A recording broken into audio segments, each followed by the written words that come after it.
to Remainders. I'm your host, Darren Burrell. And I'm your co-host, Patrick McIntyre. We will explore the stories from our conscious collection of music, books, and film. The ones that have shaped our lives.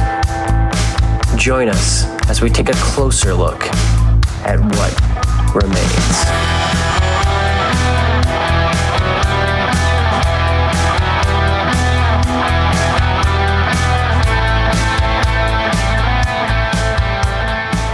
Hello and welcome to Remainders, where we talk about our conscious collections of movies, music, and books. Today we're talking about the 2013 documentary Finding Vivian Maier. It's about a truly original photographer who doubled as a pack rat, a nanny, a hitchhiker, a pain in the neck, and one of the world's most talented and elusive artists. Her story mostly takes shape in the city of Chicago, which is the backdrop of some of her best work. Like most great artists, she is getting the recognition in death that she never had in life. She had a sense of human understanding in her work with a sense of humor and at times an overabundance of tragedy. This story is brought to us by John Maloof and Charlie Siskel. So hello, Pat. Nice to see you here this is 2 days after Christmas that we're doing this recording, and I take it you had a nice Christmas. Oh, it was fantastic. A little cold, but great. How about you? Yeah, it's great, except for the fact that now we got to get back to work. So here we are talking, doing our podcast, which I do welcome. It's just, you get a little veggie after a holiday like that, right?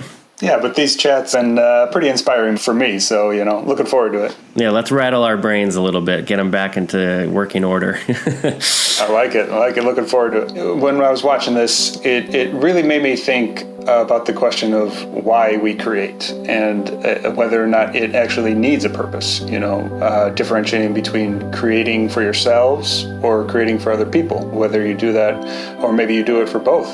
And a common question about Vivian's life is why she didn't share her art with the world to appreciate. We've come to see how much people loved it. Her brand of street photography is something that really has connected with so many people since then. And so it's kind of easy to have that question looking back from where we are now and to see how much joy it's brought to people. But the more we learn about her, like I said, it really just makes me ask the question. It's like, why do we create, and why didn't she share her art with the world? Yeah, that's something that I've discussed in previous episodes. And in my personal work, I always have talked about, if you create it, why wouldn't you put it out? And I mentioned at the time, there's people that don't feel that way, and that's okay. I think creation is sort of your own. That's what's so great. You can be an individual about it. But my take has always been that I like to put it out and then go on to the next thing. So, that does bring up this question that I wanted to talk about and ask you, actually. What's the point of doing the art if no one sees it? This is really something to discuss in this episode. Vivian Maier was truly an artist who did not feel the need to share her talent with the world, at least not on her own free will. I don't think that she didn't have any ambition to do that. We see later on in the film that she did want to look at maybe partnering with somebody in France about making some prints of her photos, but maybe she just gave up too easily. Maybe she didn't push it hard enough. Well, I'm not exactly sure what it is, but the question is, what's the point of doing it if no one sees it? Yeah, so that's a loaded one. We'll definitely get into a lot of that. My first reaction is you create for yourself. I almost feel like her creating and her taking the photos was her own photojournalist lifestyle. She was documenting her own life for herself. She was born in New York, spent the vast majority of her life in the north side of Chicago, and documenting her experiences of all the people she came across, of all the sights she got to see, seeing the urban sprawl, seeing the beautiful landscape that is Chicago. I think she really documented for herself as a form of meditation, as a form of therapy, and her own artistic outlet. The way the filmmaker John Maloof came across Vivian Maier was solely by chance. He and his family had done bidding for storage lockers and things like that were abandoned or they could not be paid. It's sort of like the storage wars that you see on, I think it's A&E. And he bought a bunch of negatives because he was doing a project about Chicago, and kind of didn't really develop them, but put them on a blog a few years after he bought them, I think it was, and all of a sudden he had a lot of interest, so he kept on developing them. That's a little bit of a basis of what we're talking about. She was a nanny. Nobody really knew much about her. She'd always use fake names and aliases to, I think, really hide her identity, and nobody really knows. They even go at one point to a records office in New York where she was born, and it looked like most of her family didn't know they didn't talk to each other, they didn't really know each other, so nobody really knows much about her. And of course, that adds to the whole mystery of this, and I think the success of her work, because once a story like that comes out, and when you see her photographs, they are truly remarkable. I mean, they are beautiful. And to sort of dovetail on the question that I asked Pat, the benefit of it for us is that we get to see what Chicago and other places looked like through a pretty unique artist lens from the early 50s onto, I think she was taking photos up into the early 90s, or maybe to the end of her life, but the ones that we get to see in the documentary are mostly from that time period. And like I said, you get to see some things like Chicago stockyards that I don't think a lot of people got to see. And they talk, too, about her using a Rolleiflex that she was able to look down into. And I'll talk about that in a little bit, and how that, I think, enabled her to capture some of the portraiture that she did. She dug deep into people that weren't necessarily the upper echelon. They're portraits of people that are maybe more on the poor side of Chicago than the wealthy side. What's the point of it all for her? Why did she do it? Usually we end up on the same answer to that, is that it's just inside you. She was an artist, and she felt that she needed to take these photos and document it. At some point, maybe she tried to get those out into the world in her own way, but maybe it was a little easier to give up on that dream and sort of say, well, I still enjoy it whether I sell them or not. So as you mentioned, it's a very, very simple story. John Maloof discovers the storage lockers that went into arrears of hers. He Googled her name and found that she had died a few days earlier from that in 2007. And he ends up discovering this woman known today as the mysterious nanny street photographer who came to be Vivian Maier. I was thinking a big part of why this story resonated so much is because it deviates from the normal narrative we hear about artistic aspiration. You know, the traditional idea that you create so that you can become maybe the most famous artist out there or have everybody appreciate your work, which is great, that's fine. But that is kind of the common notion of the artistic aspiration. And people have trouble kind of understanding why she didn't put her art before her work. And then you touched on what she was interested in. We see a lot of some of the characters, some of the interviewees go into that she had like a quote, more of like a morbid eye, like a kind of like a sick sense of humanity, which I kind of push back on a little bit. It's like she did have a lot of interest with murder, urban fracturing and poverty, the city stockyards and the physical deterioration of Chicago, political unrest. And a lot of it suggests that her interest in, as she quotes it, "I told you so" stories, the ones that reveal the folly of humanity, kind of suggests that it's somehow wrongheaded or overly unusual to be interested in that. And I think that kind of like is a really important part in here is that she was, more than anything, I think she was a photojournalist, even though she's many more things than that. And that's precisely what journalism is all the things that she was focusing on, to find the injustices and the fractured parts of the human experience. And by that metric, she was definitely a gifted photojournalist in that sense.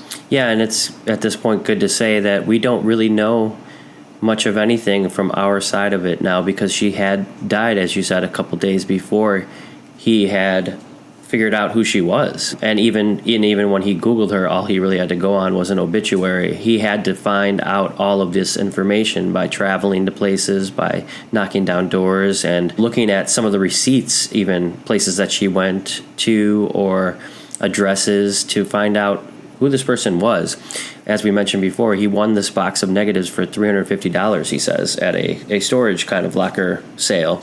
And, that kind of gets into another question I wanted to ask you about her need to remain private. A lot of the people that they interview in this documentary happen to be people that she was a nanny for, and they always were talking about her privacy, that she wanted to be private. I mentioned before that she wanted her name to remain anonymous. She didn't really want people to know her real name. She was using fake names. Yeah, and her name seemed to change by who she was with. It was pretty interesting. Like, some people would say, you always called her Vivian. Other people would say, no, she would never want to be called Vivian. She saw herself as a spy, I think, as she quoted, I see myself as a spy. Right, and so all of those things, it gets into, is there any issue here with the filmmakers telling her story to the world?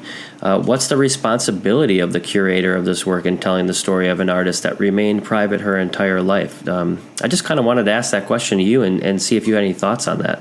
Yeah, and that's kind of the tangled part of this entire story, is the ethics of Maloof, not just showing and putting out the work, but he is profiting from it, which is fine. There have been some licensing lawsuits actually since the making of this film in the last 7 years in terms of who has the rights to the licensing of her estate, kind of like the tipping point of what are the ethics of showing her art, when it was pretty clear that she was not, I don't think she was trying to hide her art or anything. I just don't think she put it as a priority in her life. Because as you mentioned, so she was born in New York, but she had family back in France. And so there was a small village in the South French Alps that she frequently visited over the course of her life. And that's really only known because of digging through the photographs. This is what's crazy about undigging her life, is that he discovered this village that she had family from because over the decades he would see pictures from that same small village. And so he was able to determine where that was in France. And that led him to the French photo shop owner who she had a relationship with, that she brought photos to him.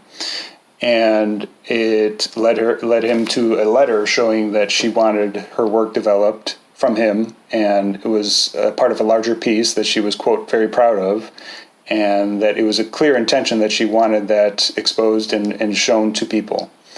And that's kind of the only thing that he uses as justification for showing the art. So, I certainly don't have a clear answer, and this is what makes this story so interesting. I think generally I saw her as ambivalent about the work. As I said, she took photographs as a way, as a form of therapy, as a meditation, as a way of creating art, documenting her own life, and without her being the subject. And I think letting other people see it, she was not necessarily against, but it wasn't her priority.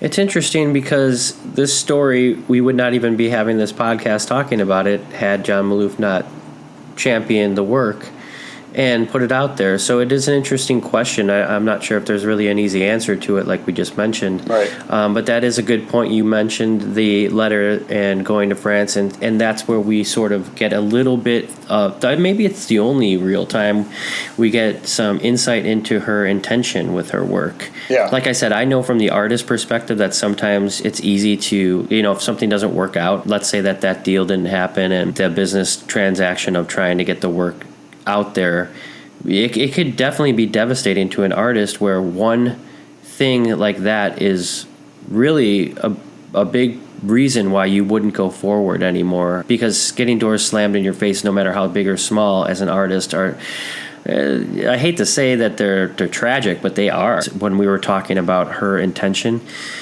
there were written remarks on the way that their photos would be printed, which was with matte finish or no gloss at all, which I love because that's my favorite type of print as well. That little note is a big note. We see a lot of her mind there of how she was thinking and the presentation of her photographs had they been printed, right? But what I wanted to say is, so with the filmmaker John Maloof, I remember going to a party in Chicago one time in the basement of my friend's new home, and he was having a bingo night, and there was this guy there that everybody was sort of talking about. He's got this film coming out and it's really cool. So he found all these photos. Well, it turns out John Maloof was there, and he's a friend of a friend. Oh, wow. Yeah, it was really cool to kind of understand like who this person was, but then not see the film until I think it was a couple of years later when I finally saw the film. And then in 2017, when I was looking for a place to do my art show over 2 days, I had looked into his gallery in Skokie and just sent him a nice letter saying, hey, I really liked your documentary and I would love to present my art there. But I knew how he had gained a lot of attention based on this film, and that it was a bigger deal. And so me doing my first art show, it was a little bit like hard to do, but I felt a little bit like Vivian Maier there, reaching out to somebody with the intention of doing my work. He turned me down, and he just said that, you have some great work here, but it's not really what we do. We have kind of traveling artists come through that have sort of specific work, and we have it on a calendar, and so there's really no time for it or whatever. It was really nice. It was really nice for him to write back. But, I did feel a little bit like Vivian Maier going out there and being like, I'd like to be part of this with you, and I'd like to get something done.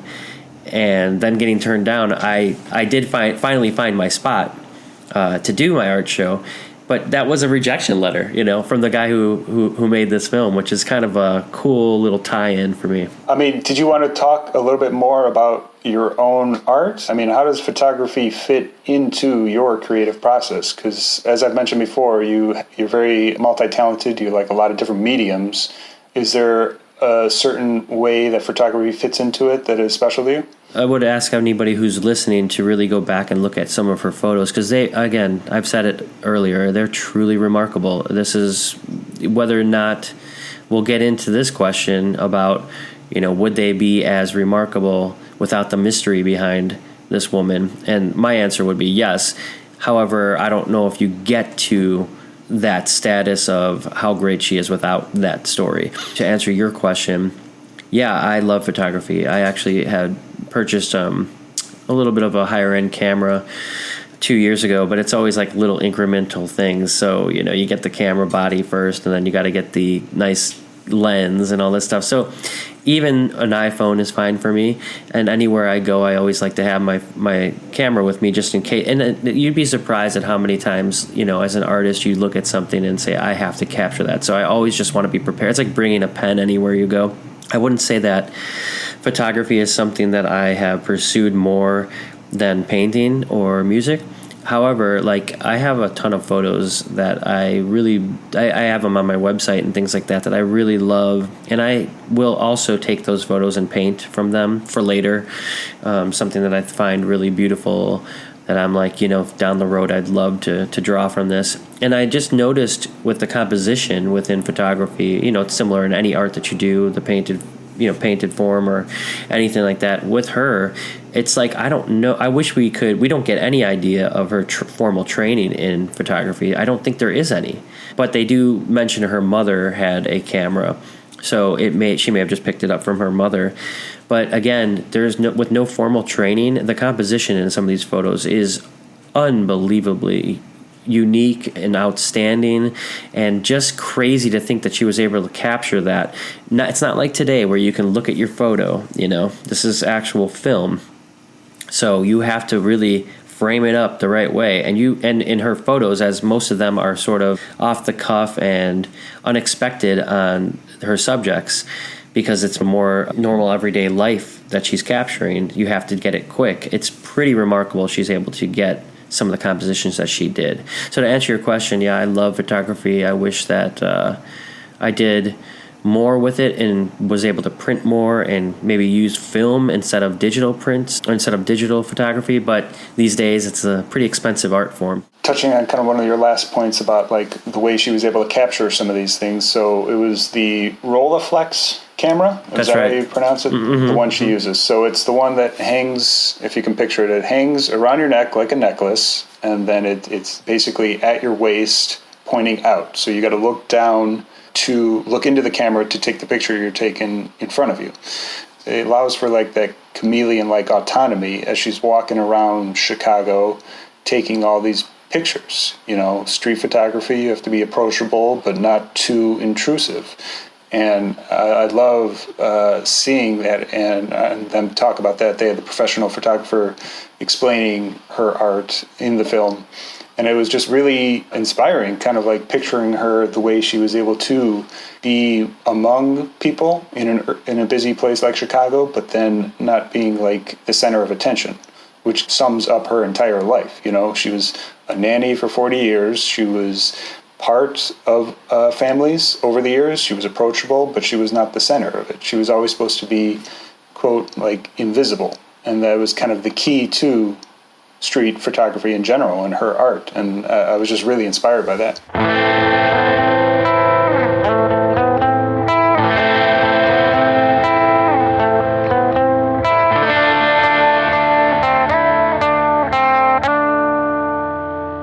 Yeah, so as you mentioned, she carried that camera around her neck everywhere she went. So picture basically the way that people have their phone in their pocket. She carried this big Rolleiflex around, which is, as Pat mentioned, like a box. It's a little box hanging around your neck, and I imagine they're pretty heavy. I used to have like an antique one, my mom did, when I was younger, but I can't remember how heavy it was. But I think it's safe to say it's heavier than a cell phone. Camera shooting from below, so sort of by your waist, and you're able to look at the viewfinder down. So yeah, a little more discreet, and you're able to be, as you said, amongst your subjects without them knowing. So you can get some more candid photography that way. It reminded me so much of Orson Welles and how wonderfully he used that perspective in Citizen Kane to show the power of a certain character, because being shot from below is really projecting a sort of a power stance on the person that you're shooting. If you notice, most days most people are taking selfies and stuff, they're taking it from more above. It seems like you don't see too many shots like that from below, because people always think that's an unflattering perspective. But I love that you see these photos this way, because a lot of them are pretty straight on, but definitely there's some people that look like they're towering over her, just from the perspective that it is. And this is a really good way to say that the artist and the tool the artist uses are what make the whole picture. Yeah, I'm just thinking about that. Yeah, it's incredible. So a lot of the pictures she's taking of people, as you mentioned, are kind of like from that below stance. And so they do kind of take on a significant sense, like when you're looking at the picture. And it's just, it's a really interesting point. I didn't think about that. At one point, they visit Southampton, New York, where Vivian supposedly had her earliest nanny job. And I just love this scene. I just wanted to talk about it quickly because it was an interesting choice for the filmmakers to put in here. But the owner of the property talks about her nanny that she has currently, and she says how perfectly they got along because the nanny speaks little Spanish and she speaks little English. It's funny because the last scene you see there is that the nanny is reading Michael Moore's Estúpidos Hombres Blancos. Yeah. Well, you have to love that little subtle dig. Like, these people are so clueless to the fact that these nannies think they're idiots. But you know what I think why it matters here is because it's also a little bit of a correlation of how I'm sure she's saying Vivian Maier probably thought about most of the people she was nannying for, that they were just kind of stupid idiots, you know? There was a perfect segue into her interest in class issues and politics. And as you kind of mentioned, it was suggested she did kind of have a distaste for the rich class. So she spent her life taking care of other families in affluent neighborhoods and for affluent families in Chicago and New York. There may have been numerous reasons why she spent her life as a nanny, but it obviously kind of like gave her that sense of freedom, that sense of autonomy. But at the same time, there were many people involved in. She was very involved, as I said, in class issues, and this being around the civil rights era. Her subjects were often the poor and the less fortunate. She's quoted as saying the poor are too poor to die. Right. Places she photographed are some of the grittiest in the city. So why do you think she identified so closely with these people and places? Her being a nanny, there were people who said she was heavily involved and informed on class issues. This kind of being around the time of the civil rights era, just a little bit after, and that she kind of had a contempt for the rich class that could afford having a nanny to raise their kids for them. And it definitely comes through with a lot of the interviewees you see. Like, all of her former employees were obviously affluent people, and just kind of looking back, and even when, 30, 40 years ago, they were able to afford having a nanny, when that's certainly out of the question for the vast majority of people.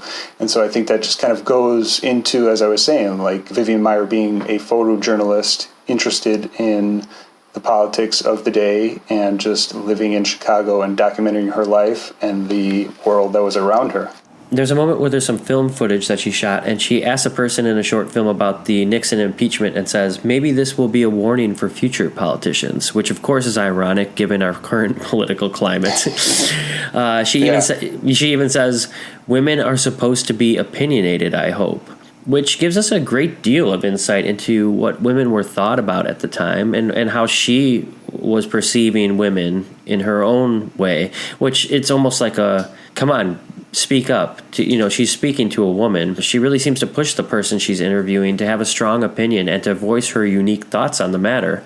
And as you mentioned, some of the photography, you'll see the newspaper headlines about JFK being shot. So she definitely had a really good pulse on the political climate. And we see this through her work. That's such a great part about art and the things that we leave behind in our work is you get to get an insight into the person that created it and what they thought about. Yeah, and I think it's that intimate kind of blend of the people that she was around and obviously putting it the context for the issues of the day. I mean, so I don't personally have a strong eye for the art of photography. I just kind of love what I love. I know what I like and I can see it when I see it.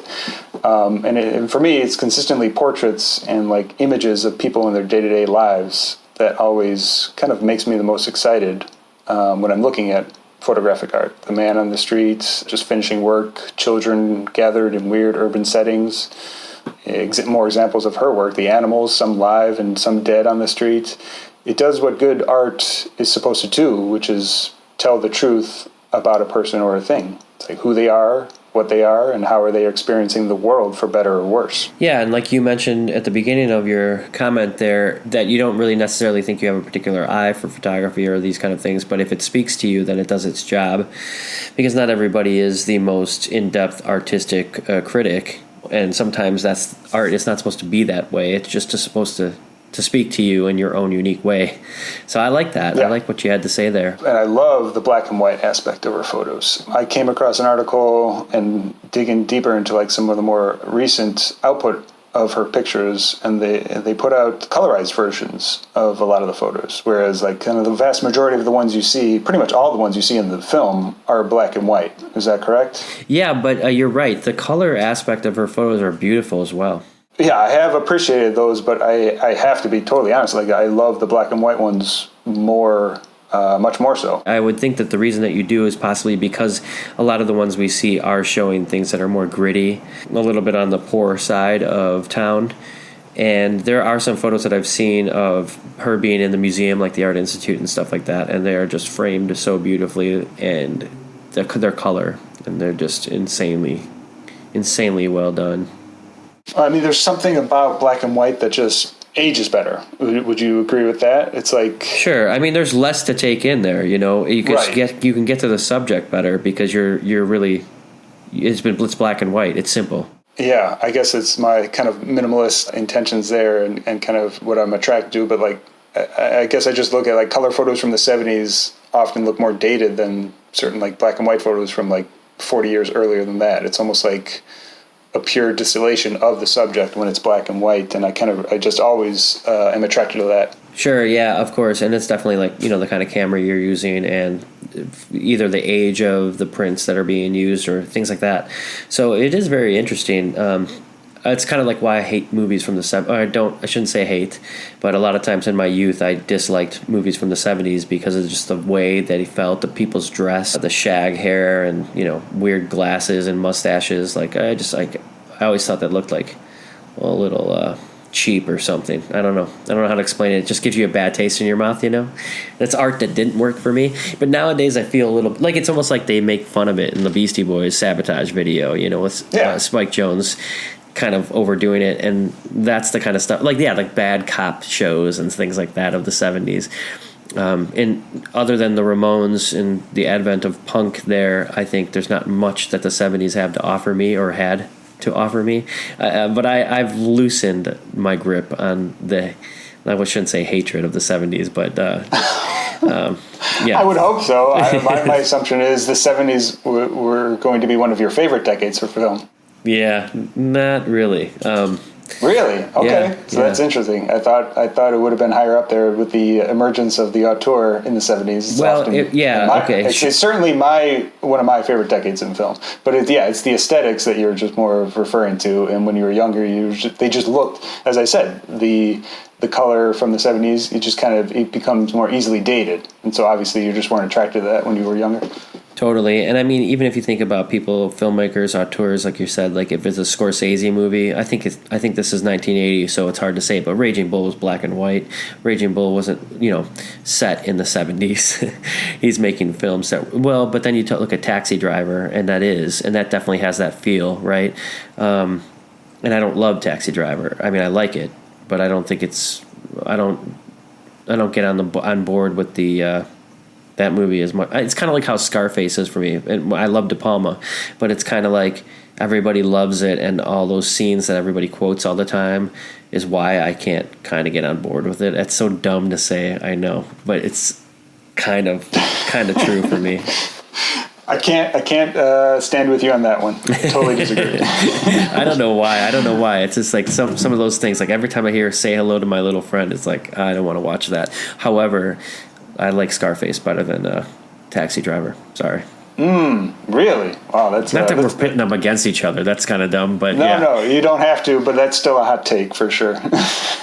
I guess when I think of 70s in that kind of the aesthetics that you were describing, I mean, the first one I always think of French Connection. I feel like that's just kind of the most aesthetically appealing and kind of one of my favorite films from the 70s. So yeah, like The Conversation and things like that. And we just talked about it this morning with that tweet. I mean, Boogie Nights, a modern take on that time period, which I love. We talked about Boogie Nights, which was made in 1997. Took place in 1977 to 1984. So the equivalent of that would be a movie in the place of 2000 to 2007, which is not that long ago. But that's the way that the mind works on you when you think of the past. Yeah, 100%. Yeah, it's crazy. Well, getting back to Vivian Maier here, I do love these offshoots when we get to talk about movies, and because again, that's us at the movie store every day, and I love continuing to mention our movie store history. And I think that's so cool. And literally, I'm going to put this out in the universe. You and I are going to have some sort of monetary wealth come in at some point in our lives where we're going to open a movie store and literally just sit in there all day and talk about movies. Whether we sell them or not, we got to do that. I think that's the next step of Remainders. It'll be called the Remainders movie store. I mean, physical media is certainly having a resurgence after many years in decline. There's a reason why independent bookstores are basically at an all-time high right now, because people still want that tactile book, and it's kind of the same with DVDs. They kind of still want that tactile. Now the thing is steel books, so it's like they weren't really around when we were selling them, but that's kind of the way that they've gone, and people who like really love movies, they're all about the steel books now, and that's kind of the main justification for maintaining that physical media. So there's still the market for it for sure. So I definitely fully support this idea. Yeah, either that or we'll just like take our DVD collections that we have or that I have in my brother's attic, and just like literally unearth it and play a movie every day, and just like invite people to come to the movie store, and like just so we can hang out with people again and watch movies. That's all I want. Hey man, we're all about the recommendations. At the beginning of the film, we talk about her younger years being a nanny, and that the kids had so many great things to say about her. And later on, when we get towards the end of her life and the end of her days of nannying, the kids start to say some pretty tragic things about her and the way that she treated them. Now, you got to take it with an understanding that we don't know if this is true or not. She's not here to defend herself, but there were some pretty insane stories about her almost choking that woman. She wouldn't finish her meals, and she would literally shove it down her throat and choke her if she didn't finish it. My question about this is, she seemed to align with children so well early on, and later on not so much. Is there something to that? Have you thought on that at all? Not particularly, other than the fact that, people change over the course of 40 years, Yeah, maybe just a more jaded or something? Much more. I mean, again, this is all information we get from the interviews of people that she did take care of them, absolutely, when they were younger, and a couple of them had quotes like, one of the guys said, she was just a mean person, and then there was one who claimed that she had abused her. And so, I don't really have much to say about it other than the fact that people, she may have become jaded, as you said. It certainly makes her a more complex character, a complex person.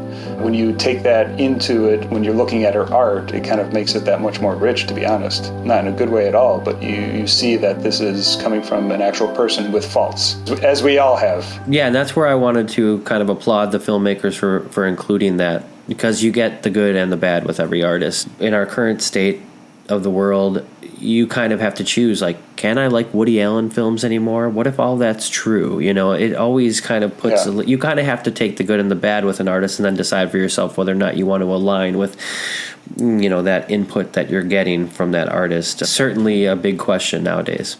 It's always about the question of whether you can separate the art from the artist. Right. We do get a little bit of a darker side of her. Again, she's not here to talk about herself. We just get to see her story through her art. But there's definitely an interesting person, which, summing up this conversation, I just wanted to say a few other things about it. That would we be celebrating and talking about her work today if it wasn't for the mystery? Everything is timing in life, and everything is sort of the chance, the luck of the draw, and Vivian Maier happened to get her notoriety in death by pure chance. When they talk at the end of the film about the old lady who sat on the park bench every day and didn't talk to anybody, is that really somebody that you can't picture in your mind? Everybody can think about going to the park and seeing somebody sitting there. What kind of stories can we get from those kind of people? We never ask those questions. We're too afraid to talk to people as a society. You just look at somebody and think there's this old warped person that's crazy because they're sitting on this park bench every day. It's kind of how it seemed. And everybody that was in the area that got interviewed mentioned her that way, that she seemed nice enough, but we don't really know. She just was in the area, and she would yell at me for not having a bell on my bike and yell at me for not wearing a hat. So it seemed like this sort of reclusive old lady in her later life that lived in the neighborhood, and people kind of, if they talked to her, it was like took 3 or 4 months to finally get her to say one word. And so that's who Vivian Maier was until John Maloof found those negatives. Unbeknownst to anybody in the world who hadn't seen this great work that she was doing, she was truly unique and gifted photographer. But again, would she be so celebrated today if this did not happen, if this documentary was not made, if she was not in galleries because somebody found their negatives and championed it? Yeah, that's a great question that will definitely keep on going, because there's obviously not a clear answer to it. But what you were saying there certainly made me think of what it's like, what's unique about kind of living in a busy city like Chicago is that you can be among people, you can be, like yelling at the girl to put a bell on her bike or whatnot. People knew her, and yet she was still invisible. And that's kind of what it's like. That's kind of the default experience living in the city. It's like you're close to people, physically, you're around people all the time, and yet you can still be an invisible person. It's like if you want to be by yourself, it's almost easier to do that in a city because you're not obligated to interact with anybody when you're passing them by on the street. Mm-hmm. Yeah, I notice it here, currently being in Los Angeles, that I love to go on hikes and wear my Chicago Bears shirt because there's a chance that I'm going to run into somebody from Chicago. And sometimes I do. I see somebody wearing a Bulls hat and stuff, and it's literally less than 50% of the time that people want to interact with me. But I love people. I love talking to them. I love stopping and talking. Maybe it's a little different here because we're all wearing masks on these hikes and, it's a pandemic. But still, I find it that a lot of people will like to sort of keep to themselves. It's different for everybody. I always like to try to talk to people that I see, no matter who they are. And I had a friend that actually came to my art show in 2017, and he was really great. Yeah, I learned a lot from him. He says, I always look for the oldest person in the room at these things and ask them questions about why they're there and who they are. And I thought that was so great to keep in mind going forward. And maybe that's something that remains here for me, is to find the artist and everybody while they're alive. All you have to do is really go up to somebody and spark a conversation. Not just be an idiot about it and run up to somebody and say, like, what's your, who are, but if the opportunity arises that you're at some event and there's an older person there that looks like they've got a story to tell, why not just ask, who are you? And I'd love to know a little bit about you. I think we could all use a little bit of that these days. I love that. I mean, yeah, that's precisely kind of what we're doing right here with this, is trying to learn those stories and what you can learn from them and to get the most out of them. What kind of remains for me the most is that I kind of do see her as a photojournalist more than anything else. It was her kind of obsession with newspapers and the news, and it was just kind of the tip of what seems to be like a real journalist. In a way, she was documenting her own life without ever wanting to put herself at the center of that story. It was always the subjects around her that were the focus of her work. I just think, like I said, she was a documentarian of her own life in the best possible sense. She worked to tell her life story for herself. So, Pat, do you always want to know who's behind the work? What's in that discovery for you? Or do you not care? Me, personally, I couldn't care. I'm always interested, for sure, but it's never the first thought on my mind. I usually read a book, read a novel, look at a piece of art in a isolated sense, and then if I see connections, if there's reason to like kind of go a little bit deeper, then I get really interested into it. But I guess like on the surface, separating the art from the artist, I have a tendency to do that pretty habitually. It's interesting because for me, I think it's the opposite. And I was surprised at your answer, to be honest with you, because I remember you talking about finding other artists through artists that you like in previous episodes. And maybe this is a little different than what we're talking about. But, like if you hear Nick Cave talking about some artist, now you're like, okay, I want to know more about that artist because this person that I find interesting is turning me on to this other person. But again, Nick Cave is your favorite artist of all time. It's not like we're talking about Yeah, I think that is a little different because that has to do with his artistic process and not his personal life. I mean, even him, it's like he's just a person. It's like I'm not even. You also don't want to, you never want to meet your idols too much, because you end up learning they're fallible, just like we all are. I guess I've never been too interested immediately in the personal lives of somebody who creates something I care about deeply. And that's not to say I don't end up being interested in it if they have a story to tell, for sure. But it's, for whatever reason, it's not the first thing on my mind. Well, this is one other question I was interested in, and it's because a lot of times they talk about these things that they were finding and uncovering. It wasn't just negatives that she had in storage. It was a lot of things that she had saved up. They called her a pack rat, and at the beginning I mentioned that she was a pack rat, a hitchhiker, and all these different things. But pack rat is a theme pretty much through the story of Vivian Maier. And my question here is that, do you relate to the idea of being a pack rat? Or, what is the benefit of that, if any, of holding on to so many material things? I mean, you're asking the wrong person on that. I'd probably pretty much identify as the opposite of a pack rat. That's part of my question. So if you're the opposite of it, compulsive minimalist. It takes a lot for me to keep physical items. I think that you can see that in my life. I think it's the reason why writing has always been my preferred art form, because all you need is a pen, a paper, or your laptop. My day-to-day life, running is my favorite exercise form of just getting out there, breaking up the workday, because all you need is your shoes and just a space to run. I like the autonomy that fewer items kind of really gives you when you're living your life. I'm always feeling like I'm ready to live the next day, and it's largely because I don't feel bogged down by a lot of physical items. For me, at least personally, it's really hard to throw things away that have so much meaning attached to them. For me in my life, I have a lot of those things, and I save little papers and things like that. It's something that I've struggled with a bit in my getting older years here, because I think about the people that are going to have to throw all of my shit away. So I have gotten more on board with the fact that I should stop saving things so much and only hold on to the things that really do matter, because, especially when you go to move, you find all these things that you saved, and then all these memories do pop up. There's something beautiful about going through all that stuff and rummaging through them, but they are, at the end of the day, your memories that other people won't attach to that, right? And so also learning more about attaching ideas and thoughts to physical things is something that is a little bit detrimental to my life, and I think other people's lives, if you do too much of that. And that's why we have shows like Hoarders and things like that. I wouldn't necessarily say I'm a hoarder or a pack rat anymore in my life, or that I had been, but I do see the value of holding on to things that inspire you, but maybe just pick a few.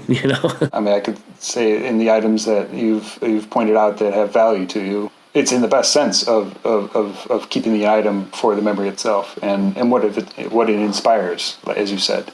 I think that's great. But think about this now, too.